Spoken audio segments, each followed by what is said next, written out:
So if you're new to Jiu-Jitsu, one of the hardest things to do is know what to focus on when and, kind of where should your mind be. There's so much minutia and stuff being thrown at you every class, every day. What should you focus on? What is that white belt mindset? Guys, my name is Bill Jones. I'm the head instructor of Top Level Martial Arts, a black belt under Professor Pedro Sauer, and this is Professor's Corner. All right, guys, so the question is, it came to me from one of my students. It's, what is a white belt mindset? Like, what's the way to think as a white belt? What should I be doing? What should I be focusing on? There's so much information, right? And it can be daunting. It can be overwhelming. And that's why a lot of white belts don't, they never even make it to blue belt to get the blue belt blues. Like, they quit at white belt because it's just so much. So my answer here is pretty simple. It's focus on two things. One, learn whatever curriculum is being presented to you. And what I mean by that is say, hey, what is the curriculum from white belt to blue belt? Like, what's the proper path? And most instructors are going to have, in my school, in the Pedro Sauer Association, there's very specific techniques that you're going to be required to demonstrate to go from white belt to blue belt. That doesn't mean that's all you're going to know by the time you get ready for it, but you're going to have to demonstrate those. So your top priority should be learning those moves.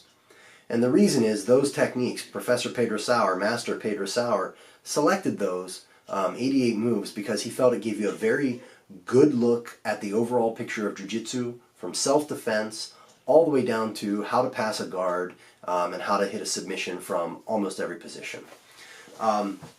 So that should be the first point of focus is, okay, I want to learn the curriculum. What is it? And if you've missed something, how can I go back and learn that information?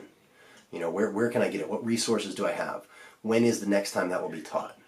So that's number one. Number two, and there's a great book out there called Jiu-Jitsu University. It's written by Saulo Ribeiro. I think he does a really good job of talking about the white belt mindset in there as well. And it's all about survival. Once you get on the mat, so you're learning your curriculum, and that's kind of like the didactic section, right? Like the technical section of it. But then there's also the application, right? The section where you have to get on the mat, high five, fist bump, and let's see if I can make it happen, right? So for that part, I think the first thing you need to focus on is survival. Some people call it self-defense, but really what it is, okay, I need to learn to keep my elbows in. I need to learn, not to push, but rather to move me away instead of trying to move my opponent somewhere. These little things that happen over time and will keep you surviving longer. Like, oh, I got to defend my neck. Someone's on my back. First priority, don't get choked. And understanding those priorities and putting them in line. Now, the curriculum will build that into you. That's what it's designed to do. But you also have to do it under pressure over time. And that doesn't mean rolling as hard as you can every time, so I'm going to add a bonus third thing. Don't roll hard very often. And that's not because I think that rolling hard is bad or that you don't learn from it. You certainly do. But you don't want to roll hard very often because you need to train with a longevity mindset. That's the hardest, in my opinion, the hardest thing to get through to a white belt is this mindset of, I want to train for a very long period of time so that I can get really good at this. The longer you train, the better you get. And if you're getting injured, which will happen if you train really hard, you're going to get injuries on a regular basis that way. No professional athlete goes out there and does their profession as hard as they can every single time they hit the field.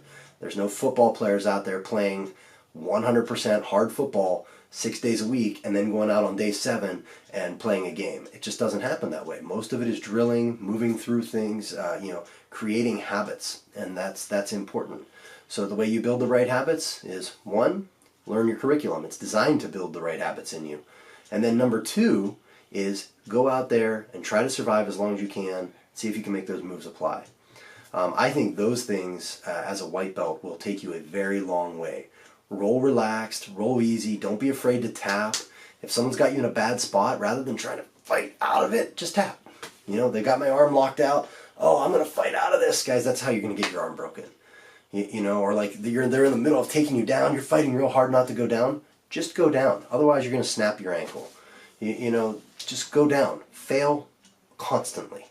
You know, the more you fail, the better you are. I have another video coming later about failing, but you have to fail. You have to tap out in order to learn.